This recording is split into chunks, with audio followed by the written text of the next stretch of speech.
নমস্কার বন্ধুরা, কেমন আছো তোমরা? আমরা সবাই ভালোই আছি, আশা করছি তোমরাও ভালো আছো।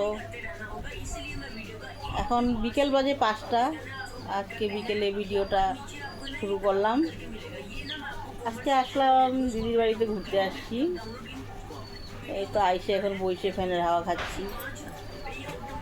এই তো গল্প করছি বসে। এখন তোমরা আমার ভিডিও তোমরা দেখো, সবাই আমার চ্যানেলটাকে সাবস্ক্রাইব করবে, লাইক করবে।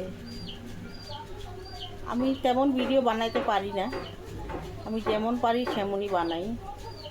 তোমরা দেখো, আমার চ্যানেলটাকে একটু সাবস্ক্রাইব করে দিও। এই যে দেখো, আমার মা বসে বসে ঝুমতাছে এখন। ওই দেখো, ঝুমে লালাজি ঝুমতাছে। এটা আমার ভাগ্নে, ও কাজ করতেছে। এই তো আমরা বসে আছি, চা খাবো এখন। চা খাই তারপরে চলে যাব বাড়ি। তোমরা সবাই কমেন্ট করো, আমাকে একটু আমার পাশে থাকো।